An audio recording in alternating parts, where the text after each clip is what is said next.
जब हजरत नूह अलैहिस्सलाम अल्लाह के हुक्म से कश्ती बना रहे थे, हर रोज एक बूढ़ी मोमना औरत अपनी एक छोटी सी गठरी उठाकर उनके पास आती। वो कहती, ए अल्लाह के नबी, कश्ती कब रवाना होगी? नूह अलैहिस्सलाम मुस्कुराकर फरमाते, अभी देर है, वक्त आने दो। वो औरत वहीं बैठी रहती, पूरा दिन इंतजार करती और फिर शाम होते ही वापस चली जाती। ये सिलसिला कई दिनों तक चलता रहा। एक दिन हजरत नूह अलैहिस्सलाम ने उस बूढ़ी औरत से कहा, ए बूढ़ी अम्मा, जब जाने का वक्त आएगा तुझे बता दिया जाएगा। वो औरत सर झुकाकर चल दी, लेकिन दिल में ये यकीन लेकर बैठ गई कि जब कश्ती चलेगी नबी मुझे जरूर बुलाएंगे। वक्त गुजरता गया, फिर अल्लाह का अजाब आ गया। जमीन पर बारिश का तूफान आया, पानी हर तरफ फैल गया और नूह अलैहिस्सलाम की कश्ती रवाना हो गई। लेकिन नूह अलैहिस्सलाम उस औरत को बुलाना भूल गए। एक नबी से भूल? जी हाँ, ज़ाहरी तौर पर ऐसा ही हुआ। तूफान थम गया, समुंदर की लहरें रुक गईं। कुछ वक्त बाद हजरत नूह अलैहिस्सलाम के दिल में आया कि चलकर उस शहर को देखा जाए जहां से सब कुछ शुरू हुआ था। वो अपनी कश्ती से उतरे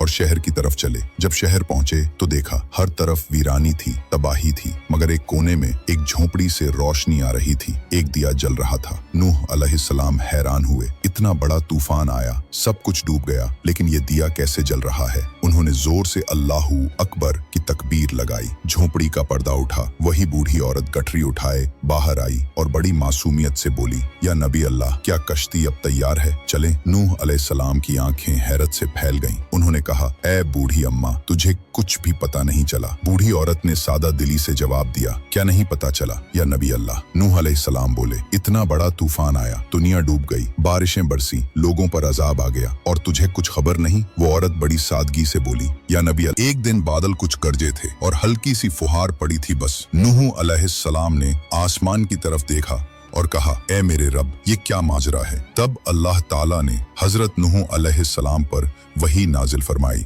ए मेरे प्यारे नबी, इस औरत के दिल में तुम्हारी मोहब्बत थी और तुमने उससे वादा किया था कि जब कश्ती रवाना होगी तुम उसे ले चलोगे। तुम अपने वादे को भूल गए, लेकिन मैं रब्बुल आलमीन तुम्हारे वादे का भी जिम्मेदार हूँ। मैंने अपने अजाब को उस तक पहुंचने ही नहीं दिया। उसे एहसास तक नहीं हुआ कि कैसा अजाब आया और चला भी गया। इमाम सज्जाद अलैहिस्सलाम ने जब ये वाक़िया बयान किया तो अपने पास बैठे मोमिनों से फरमाया, ए मोमिनों, इस हदीस को क़यामत तक के मोमिनों तक पहुंचाना तुम पर वाजिब है। उन्हें बता दो, जो हमसे मोहब्बत करेगा क़यामत का अजाब जरूर आएगा, लेकिन जिस तरह उस मोमिन औरत को पता नहीं चला, हमारे मोमिनों को भी एहसास नहीं होगा कि कब क़यामत आई और कब गुजर गई। सबकते, अल्लाह ताला अपने नेक बंदों की मोहब्बत का बदला कभी जाया नहीं करता। एक सच्चे मोमिन का अल्लाह और उसके नबी से जो दिल का रिश्ता होता है वो उसे अजाब से भी बचा लेता है।